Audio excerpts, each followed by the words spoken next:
Dans cette vidéo, je vais vous montrer comment utiliser correctement le théorème des valeurs intermédiaires. L'objectif est que vous puissiez comprendre comment faire en moins de 10 minutes, que vous puissiez, à l'issue de cette séance, retenir juste ce qu'il faut et surtout que vous passiez à l'action parce que c'est en faisant qu'on apprend.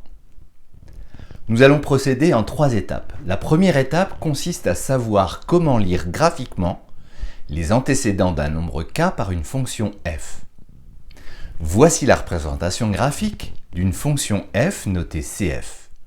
Si je vous demande, avec la précision permise par le graphique, de déterminer une valeur approchée du ou des antécédents de -1 par la fonction f, vous me dites: les antécédents de -1 par f sont les abscisses des points de cf d'ordonnée -1. On a donc besoin de repérer les points de CF d'ordonnée -1. Ici, ce sont les points d'intersection de la droite rouge avec CF. Il y a 3 points d'intersection. Leurs abscisses respectives sont environ -1,6, 1,4, 2.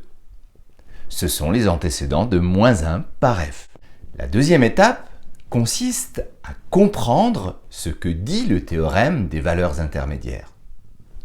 Si une fonction f est continue, c'est-à-dire si sa représentation graphique, cf, se trace sans lever le crayon, sur un intervalle AB que l'on peut visualiser en vert sur l'axe des abscisses, alors tout nombre compris entre f de A et f de B, c'est-à-dire un nombre de l'intervalle représenté par le segment rose sur l'axe des ordonnées, appelons ce nombre k, alors n'importe quel nombre k compris entre f de A et f de B admet au moins un antécédent par f.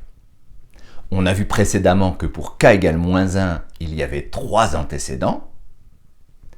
Si on fait varier k de f de A à f de B, on s'aperçoit qu'il a toujours au moins un antécédent par f.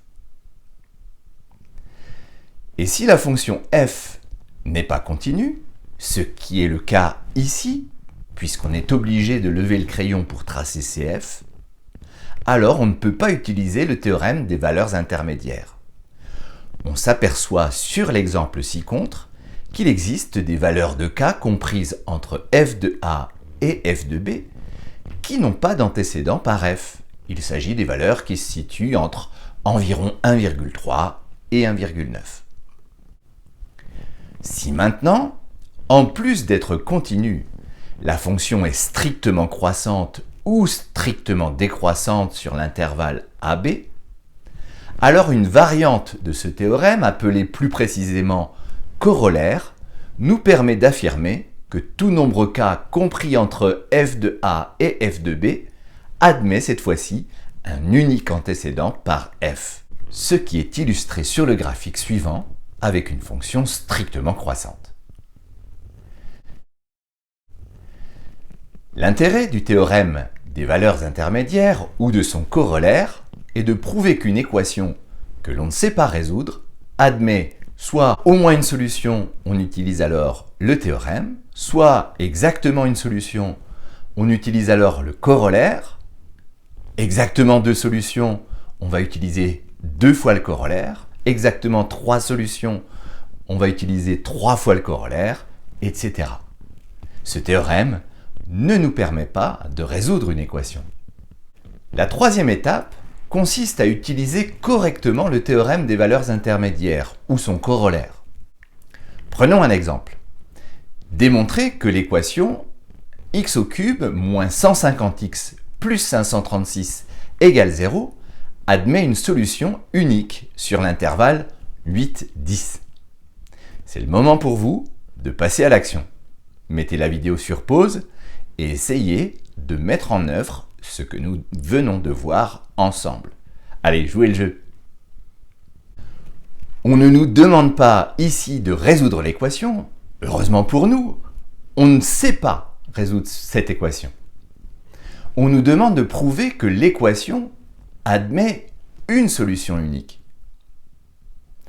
On sait donc que l'on va devoir utiliser le corollaire du théorème des valeurs intermédiaires. Au collège, lorsque vous avez utilisé le théorème de Pythagore ou de Thalès, vous avez utilisé une trame comme la suivante. On sait que, suivi des conditions d'utilisation du théorème, donc d'après le théorème de, trois petits points, on indique alors le nom du théorème, ce qui nous permet de conclure. On va utiliser la même trame ici. La première chose à faire est de définir la fonction f telle que f de x égale x au cube moins 150x plus 536. La première condition d'utilisation du théorème des valeurs intermédiaires est la continuité de la fonction. On a donc besoin de justifier que la fonction f est continue. Pour ça, il suffit de dire que f est dérivable. La deuxième condition, souvent oubliée par mes élèves, consiste à justifier que le nombre que l'on a appelé k précédemment, dans cet exemple 0, est bien une valeur comprise entre f de a et f de b. On calcule alors f de 8, on trouve moins 152, et f de 10, on trouve 36. Or 0 est bien compris entre moins 152 et 36, donc 0 est bien compris entre f de 8 et f de 10. Le théorème nous permettrait de conclure que 0 a au moins un antécédent par f, mais ce que l'on veut, c'est démontrer que 0 n'a qu'un seul antécédent par f. On doit donc ajouter la condition supplémentaire du corollaire, à savoir que f est strictement croissante ou strictement décroissante. Pour déterminer la variation d'une fonction, on doit déterminer le signe de sa dérivée. Ici, f' de x égale 3x au carré moins 150. On reconnaît ici une fonction polynôme du second degré. Les racines sont moins 5 racines de 2 et 5 racines de 2. On sait qu'un polynôme du second degré est toujours du signe de a, sauf à l'intérieur des racines. On obtient donc le tableau de variation suivant. Et on en déduit que la fonction f est strictement croissante sur l'intervalle 8-10. Cette dernière information nous permet d'utiliser le corollaire du théorème des valeurs intermédiaires. Complétons maintenant la démonstration demandée. La fonction f est strictement croissante, donc d'après le corollaire du théorème des valeurs intermédiaires, 0 admet un unique antécédent par f sur l'intervalle 8-10. Donc l'équation x au cube moins 150x plus 536 égale 0 admet une solution unique sur l'intervalle 8-10. Pour terminer, je vous laisse avec cette citation de Nicolas Boileau. Ce qui se conçoit bien s'énonce clairement, et les mots pour le dire arrivent aisément. Si vous maîtrisez le théorème que nous venons d'étudier, alors vous rédigerez correctement. Pour ça, vous avez besoin de vous entraîner. Je vous mets donc sous la vidéo un PDF avec de nombreux exercices. Allez, bon courage!